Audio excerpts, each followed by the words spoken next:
खबर शामिल करते हैं चढ़ोई से। राजा मोहम्मद फैसल की रिपोर्ट के मुताबिक अफवाज पाकिस्तान जिंदाबाद रैली मुमताज़ अहमद एडवोकेट सरपरस्ती आला Azad Kashmir private schools and colleges association तहसील चढ़ोई और अमीर जमात इस्लामी ज़िला कोटली की कॉल पर निकाली गई।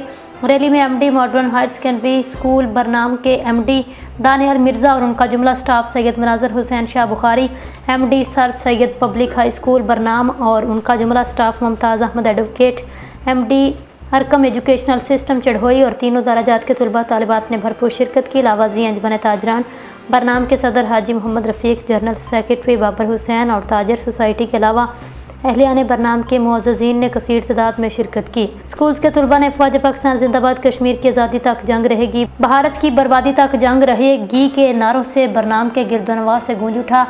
अवामी हलकों ने तीनों सरबराहान दराजात के इस जज्बे पर इत्मीनान का इजहार किया, अफवाज पाकिस्तान के शाना बशाना खड़े रहने का आज़म किया। इस मौका पर तलबा और तालिबात का जज्बा देखने के लायक था। बहुत ही पुरजोश और पुरअज़म चेहरे सबके दिखाई दे रहे थे। पाक फौज जिंदाबाद, पाकिस्तान पोइंदाबाद।